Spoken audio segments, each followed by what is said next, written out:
Welcome to Postscript with World on Fire Season 1. Today we're talking about Episode 4 of Season 1. I'm Fred Fejan along with Matt Wilson. Hello, sir. Hi, Fred. How are you? I'm doing all right. Good.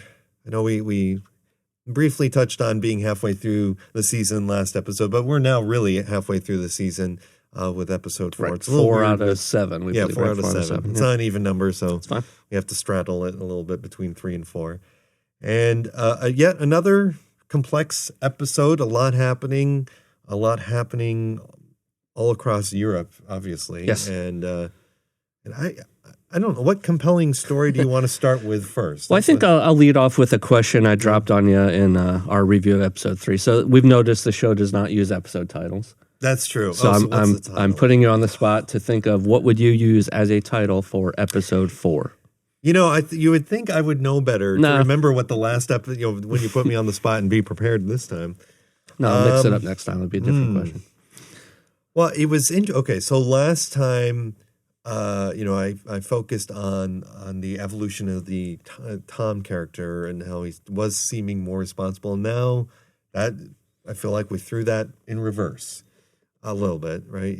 He's stepping away from the Navy.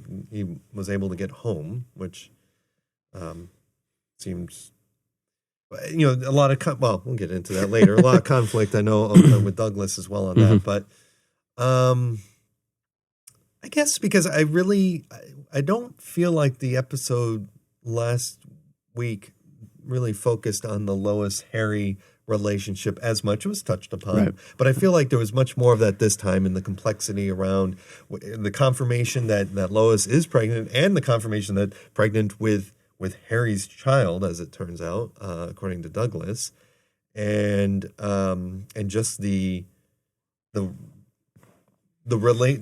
relationship between Lois and Rabina, Douglas and Rabina now, and Jan and Douglas and Jan and Lois and Jan and Rabina. I feel like that is whatever you want to make that the title of. That's where I think I would center it. No, I think I see where you're going. This episode feels, despite Harry's situation, well, okay. I was going to say it feels like it backs away from the war a bit and focuses more on family, but I actually only think that's true in the Manchester side of things. When you think through Cassia, you think through Gregors, and then certainly Harry. There are still many of our lead characters right in the midst of things. So yeah, it does seem to balance back out a bit, though, focusing more on the family and the fighting. So maybe family feuds or families, and I don't know. Who knows? We're not paid to come up with titles for the episodes, just for the record. Right.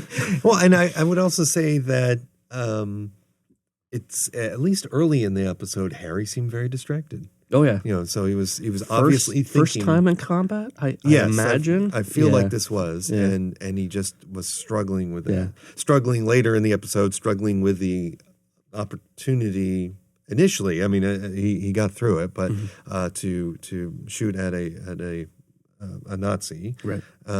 But definitely when they were first confronted with Germans coming toward the building that they were stationed at. He just froze. Right. And I didn't. They displayed a letter as they were pulling away, but I wasn't sure if that was something he wrote. I think he was writing to his mother. Okay, and he left the letter behind, and it did focus on that. So I was curious because I caught that too. Does this mean the letter will play some significance because it was acquired by the Germans, or was it just a fact, showing that he wasn't able to do something he had wanted to do, was encouraging his other men to do. So, at first pass, that was my thought, was that's why he was distracted. That was family life was on his mind. Now that he has an adopted child, just so to speak. I know Jan really isn't, but then now an actual child. Right. Actual child. Jan is an actual child too. Yeah, Jan is still a child. Chess master apparently, apparently, which is great. Yeah. Looks like a little bit of time has passed between episodes or through the episode. There's a couple things that help us timestamp. We never see like a date on screen, but it looks like Churchill's in office. Okay. Yeah. And also Germany's clearly invaded Belgium. Right. We France and maybe some other places. So we're at least in spring of 1940 at this point. Okay. Based on a little bit of internet research, May 10th, 1940 was the invasion date. So we're past that date. And Churchill looks like took office because Chamberlain actually resigned on that date, May 10th, because his efforts to stall the war did not work. Good on you for Churchill doing the takes over research. around. Well, it's a little bit. Again, we are not historians. We'll drop this again. If you notice things we get wrong or miss that are historically significant, please let us know. Lots of ways you can do that through email at postscript@deadwave.org or through YouTube comments. We'll find them there. So We look forward to hearing from absolutely, yeah. Right along with us. Ask questions. Please. Add your insights. We'll love to hear them. So yeah, you talked a little bit about the Douglas, Lois, Robina, Jan to some degree situation. And this was fascinating, I think, in this episode because you see a lot of power dynamics, you see class differences, Yep. Expectations, but really family at the core of it. So we do confirm Lois is pregnant. I'll remind folks, I was not skeptical, but I wasn't. Well, I guess I wasn't sure. I wasn't sure if I believed her in episode 3 because she kind of implied that she used it as a line to get rid of some other guy, but clearly she is, and that's fine. Her interest in what she wants from Robina and Douglas's thoughts on what he would want from Robina are clearly very different. Yeah, Douglas basically was just asking for the love of a father for the child in question. If I picked that up correctly, he was kind of mumbling at the end of that exchange, but Lois was very upset and certainly upset at her father, kind of going behind her back a little bit there. Right. She really didn't. She wanted to figure this situation out herself. Yeah, I don't think anyone really expected Harry to be super involved. Lois certainly doesn't want that.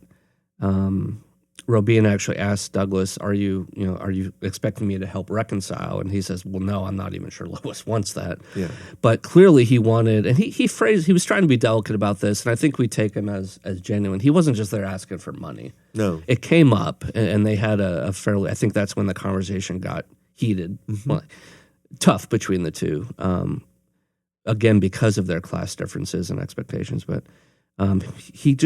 he did mention social responsibility and such, but I think he genuinely was asking for more than just a check. I think he wanted to see, are you going to be involved in your grandchild's life? I think we'd take that at face value. But whether she interpreted that or not, or simply, because I think at one point she goes, "Oh, here it comes." Like she knew the ask was coming. But I feel like she really took it as, well, Lois says she doesn't want anything from me. You're just here asking me for money. I'm out. Yeah. Yeah. If this is how it's going to be, and you guys can't get your act together, I don't want anything to do with this mess. And she says, "Good luck, Lois," on her way out of the cafe, which is not a great send off. It's just like, you're on your own, kid. Yeah, you're on your own. Yeah. We're done talking, and that's that. Yeah. So kudos to Douglas for trying, I guess. I do think we take his request as a broader request, but did not go as he had planned, I think.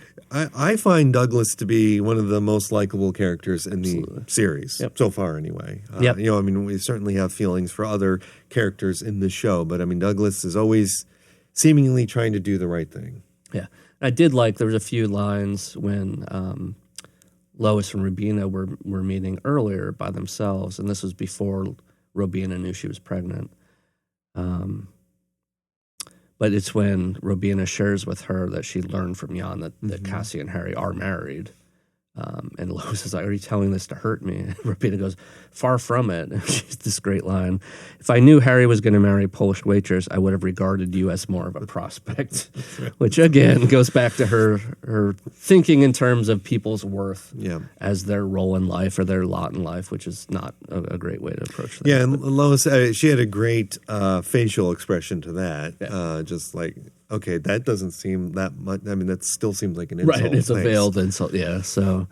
So Robina, you slide on a scale for me. I like you sometimes, and I scratch my head sometimes. And I think that's just how the character's going to be, and that's fine. So, yeah, because we seem to like her more last episode when she really took a liking to Jan. Right. But she's kind of back to her. I'm better than you. Yeah. I'm at a higher class level, etc. So we'll see where that goes, and hopefully we'll see. Yeah, again, we're flying blind here. So, Tom's home. on leave, you notice the bird? Notice the streak bird. continues. I checked that off. Yep. The bird is in a different bird, right? But I think it's the there's- one from the boat, right? Yes, yeah. But I'm just right. through the whole series. It hasn't necessarily been the same bird, Right, not the one that Harry brought for Jan, and not the one which we haven't seen. had not seen it in episode 4. So we'll have to Didn't find spend out a if lot of time Rabina. with Jan. That's true, but I don't know. Maybe Rabina killed it or something. Right. I don't know. She didn't know how to feed it. Yeah. But he's on leave, and he clearly states straight to his dad, I want out. I want to defect. I want to declare Desert. conscientious objector and get out. And what a interesting reaction from Douglas, the pacifist. Right, that you've made this commitment, you have to stick with it, right? And so, I mean, and you can see the conflict in his head that, as you point out, as the pacifist said, really, I mean, I guess the point is that Tom had the chance to declare that two episodes ago. Sure, But right, then yeah. going into service and then being a important part of it when he was on the HMS Exeter. Right.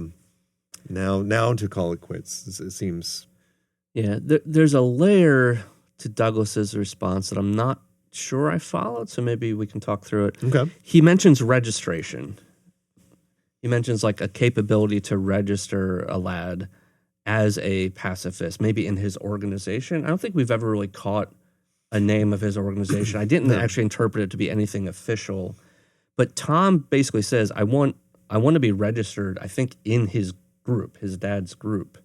And his dad says, well, I can't do that for you, basically because you're my son. Like, if Tom interprets his counter argument, and I interpreted Tom's response, which could be incorrect, I think Tom saw a way to get out through his dad's I organization, see. but his dad closed the door because he Right. was afraid of that being interpreted as something I'm doing for my son versus any soldier that would come home and want to defect. Well, and I presume at this point, deserting. I mean, he would imagine. I would imagine the police would be showing up. Or He'd be someone. AWOL. That Yeah. came up in potential arrest, or whatever equivalent of court martial. Yeah. It could have gone badly for Tom. Or and still can. I mean, we'll see. Yeah, it's true because it's odd how this plays out at the end. I'm not sure what Tom's going to do. All I can think is he's going into hiding somehow. I mean, Yeah. because as he leaves, his sister says, "Keep ducking." Right.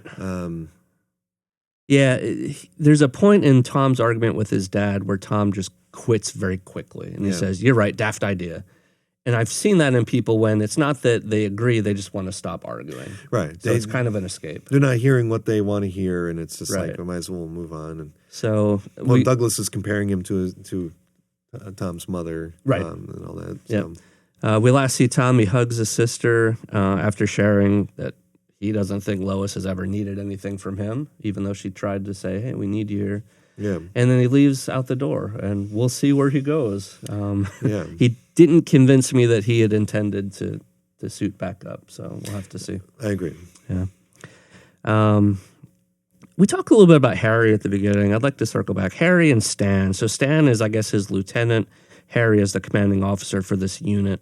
I tried to get a head count. It's at least a dozen, probably a little bit more. So probably maybe 20-ish. Yeah. We never see them at a big group, but in the different houses they stay in and the street scenes, you see 5 to 10. So I figured 12 plus. But yeah, I think clearly this is Harry's first combat encounter. Stan, his second, has a lot more experience, or at least more training. Probably a mix of both. Seems to be driving decision making. Yeah, I like Stan. times. I like Stan for 2 reasons. One is he stood up and took charge when Harry couldn't, and I think, chains of command aside, you have to do that. Right. If the man you're looking for leadership isn't freezes like that, you all can't just dozen sit of and you wait. Yeah, are gonna there's be dead. probably some sort of code that allows for that. But then he's also so cool about it later because Harry goes to thank him. It's like, Stan, I froze. You were there, and Stan's like, what? Are you dumb? I don't know what you're talking about. Yeah. He's saving Shrugs it face off. for Harry, Exactly. essentially. Yeah, it was a way of saying, I got your back, sir. We don't need to talk about it. Yeah. We're Let's good. move on. So I really like Stan. Yeah. I'm afraid for Stan because characters I really like in combat settings. true. So I want him to pull out of this. But I do like that. We do see a little bit more about Harry and his father. We learn a slight bit more. Does confirm he fought in the First War, but maybe messed something up. Could have been in a leadership role. Maybe got some people hurt. And then Harry says, I actually start to feel a little bit sorry for my dad now. So maybe we see a little bit more context about the story. And we suspect suicide again, and maybe it was related to memories or decisions made during the war and fallout from that. So it got a little more complex, but in an interesting way. Yeah. And we last see this group as their latest hiding spot comes under heavy fire, and they're planning to run out the back and hopefully escape that as well. So. Right. They found an abandoned mansion. Yeah, it looked like a nice place. They say it has a bathtub and everything. That's right. Not so nice by the end when it starts getting... Right. But, that was one of the fun. I mean, it was interesting. The episode ended with a little bit of a quick check all across the board. Yeah, little montage. See where everyone was. Yeah. And everyone's... I mean, war is complex and unpleasant, and I think that helped reiterate, that basically everyone's unhappy and dealing with all sorts of, really just everything's a bad decision. It's like, which decision is the least bad decision, which I think should bring us to Cassia next. Yeah, excellent transition. Made a clear decision to continue her sort of like one by one. I called her Black Widow last episode. It is definitely a assassination train. Although it looks like it almost went a little too far. They picked the wrong person this time. Instead of lowly soldiers, they picked an SS officer. So this is someone with some prestige. People would notice him missing. And that's exactly what happened. I'm a little intrigued by the church as a setting. So Cassia and Tamaz seem to keep returning to this building, either as a place of refuge, maybe peace, maybe they think they'll be safe there. Maybe they have faith or religion and they're going there for other purposes. We don't get a lot of insights into that. Or maybe simply that's how they find their next, because that's where they spotted the SS gentleman. Yep. And Cassie even says something about looking for a sign from above. She's going to light a candle, and then if she comes back, if the people are still there, that's her sign. So either actual faith or just a weird sort of I'm not sure. Superstition. Who knows? We don't get a lot into that. Well, in most episodes, we do see her praying, like at the death of her mother. Although that was in like the rubble of a church. This is certainly a church that seems to be intact in past, or this episode in a few scenes. So, I'm not sure. Yeah. I'll try to watch for a little more detail on that as we go through future episodes. But their latest effort prompts a response by the Germans. They round about 30 citizens and assassinate them. Did you notice the video camera? I did notice the video camera. So it's war. They'll use it for whatever, propaganda, whatever. But totally jumped out at me. I actually stopped as we watched these through PBS Passport, WTA Passport. Stopped the video for a second just to note that and think through what. The technology is interesting. Obviously, it's early model, but just what would they be doing with that footage? Obviously, terrible things. But I would think like propaganda. Look, we were able to exterminate these individuals that killed somebody or some made up nonsense. But to show the heroes in action, so to speak, as the propaganda would suggest that Nancy keeps getting running up against, which we'll get to her in a moment, But that did jump out to me very clearly, and obviously how that affected Cassia. Essentially, the blood is on her hands, right? This she assassinated this one individual, and then they just arbitrarily picked up however many 20 or 30 other people, and that was that. Yeah, and I want to watch her reaction. She continues this sort of transition from far more innocent and fearful in episodes 2 and a little bit of 3 to what seems to be a fairly stoic, committed, rebel, part of the resistance. I want to watch how this, knowing her choice led to the death of 23 people, if she sees that as any sort of deterrent or just further resolve. Right. That is something I'll be looking for in the next episode, and they kind of left that hanging. Yeah. We get to catch up with Gregors. I don't remember if we saw him at all. I guess we saw him a little bit in episode 3. Yes, because they were the Russians. Yeah, at the house. And then Conrad, character we first met in episode 1. Yep. We say goodbye to. Now. We do. He's unfortunately passed on, and but Gregors continues. Yeah, so trying to think through Conrad's purpose and storytelling. Obviously, knowing that Gregor's father would be killed in episode 1, they probably have him as a not quite father figure, but at least a soldier in training. So mentor-mentee to Gregors. There are a couple moments where Conrad is basically trying to teach Gregors the realities of war. Right. We are going to kill people. Yeah, we're going to kill people. In the heat of the moment, you should have shot this guy, and I'm thankfully was there to shoot him for you. Yeah. And that is a theme that has, I feel, played out since episode 1, where Gregors is very much, I don't know, he's not immature like Tom, but he's definitely still trying to figure things out. Yeah. I completely agree. Conrad definitely had more of a paternal bond with Gregors to really help him see things.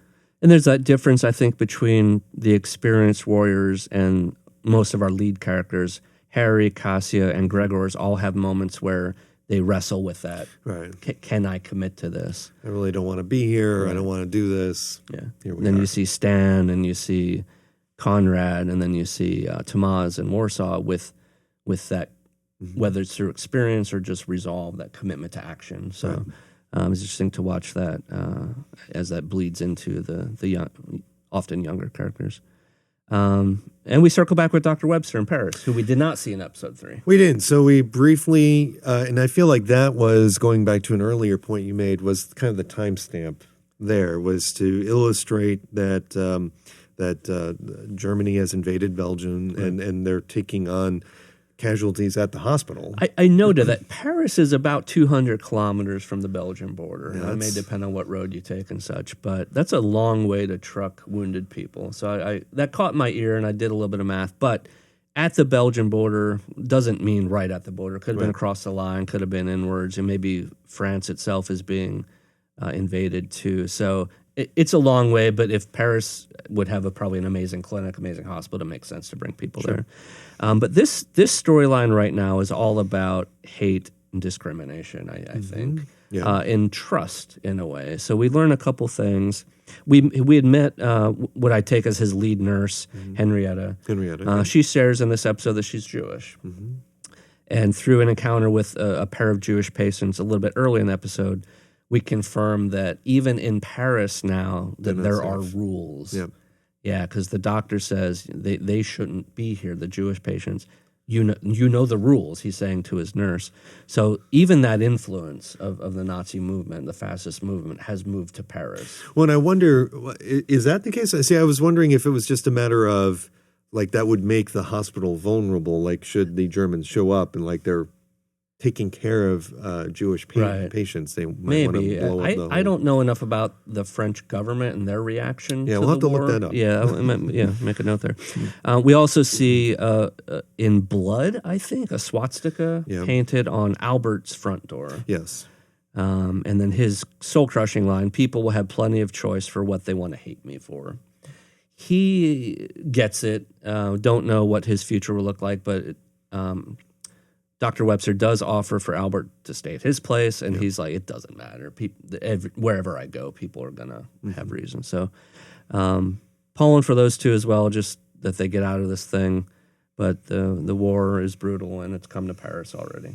Yeah, so I feel like we're going to see a lot more in that story. Like, I feel like this was everything's setting the stage for the next episode. But I feel like we're going to be spending a lot more time in Paris in the next few episodes.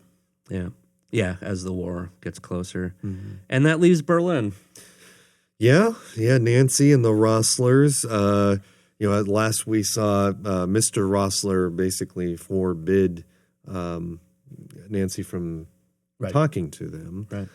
And then what gets kind of scary at the end, kind of jumping ahead for a second here, is Nancy's minder basically was playing a game of chess with Nancy and the Rosslers. Yeah, looking over my notes again, I enjoyed the little cloak and dagger moment where Nancy spy-like drops her story in a little drop box, and then the guy on the bike scoots away. But it didn't matter. The Germans found it anyway, so they had all that figured out. The handler's a jerk, doing his job. He's a loyalist, sure. They get to a loose truce where he flat out threatens the Rossler family in exchange for her being quiet about the clinic story. And she quickly, I liked this, she was sticking to her guns until he pulled that card. Yeah. And she immediately backed off. She said, I will drop the story if you promise me you'll leave that family alone. And yeah, the Germans know about the daughter. They know why, and they know everything. Mm-hmm. But they're not sure. Nancy and I think Schmidt is the handler's name. They're not sure if they trust each other. No. And I don't think they should. But that'll be interesting to watch that. Nancy's going to tell the story regardless. Yeah, she'll find a way. She'll find a way. Yeah, I think so. Herr Rosler, Uwe, joined the Nazi party. And we noticed that it was on his lapel. Right, freaks Claudia out rightfully, but Nancy's reaction is interesting. I think she gets his thought process. Like she's a bit of an empath. She quickly catches on to why people are doing things. Yeah, she understands why he made that choice. It gets some degree of protection to the family. Mm-hmm. So he trades that visible allegiance with that shield, so to speak. She also picked up on Claudia's plans to leave Berlin. Yep. Also go into hiding. Yeah. She mentions a family house by the lake. Nancy describes it with a bit of a wink to Claudia as playing hide and seek, which is a way of making light of it in front of Hilda, but recognizing, I get what you're doing, I understand. Yeah.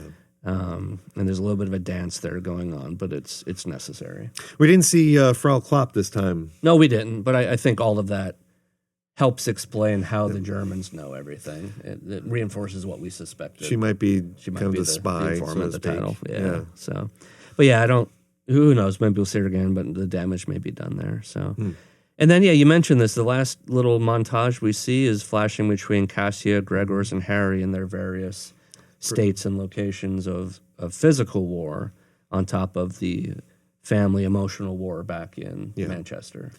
Yeah, and you can kind of see through their facial features, the complexities of what they're dealing with. Yep. A lot of it dealing with family at home, as well as confronting the conflict. Is what I was about to say. Confronting just the war that's right in front of their faces. Very much, while we did see. We did see some conflict last episode where Tom was on the Exeter, but it wasn't as much like this. Everyone's at war. With Harry and Cassia and well, now Tom's back, but what I mean. Like, so the people that weren't really in direct line of fire are now, and so there's a lot to juggle. Yeah, and Tom may be headed back out. So, yeah, it is a lot to juggle. It's been a complicated nest of characters and locations, but it's been very interesting. It has been. Yep. We'll see what is in store for episode 5. In season 1, leading into, of course, our season 2 coming out later this year. It's very exciting. That's all I got. Yep, I think we hit it all. Lot going on, as we say, but great episode. Yeah, that's all. That's it. So if we missed anything, despite our efforts, please let us know. Lots of good ways you can do that. Email postscript@wf.org or just ps@witf.org. Hit us up on all the WTF social medias, Facebook, Twitter /X. I believe we have some content on Instagram as well. These are on YouTube. If you happen to want to watch us instead of just listening, feel free. You can drop comments there. If you stop by, do all the YouTube stuff, like the channel. It's WTF Mosaic. Comment. Like the episodes, leave a comment. Love all of that support. And speaking of support, if this content or anything else we're producing through Mosaic is interesting, if you enjoy it, please help us make more of this. You can find more information on how that's possible by visiting wtf.org/mosaic. Thanks for listening to Postscript again, and we'll talk to you again with episode 5. Thanks.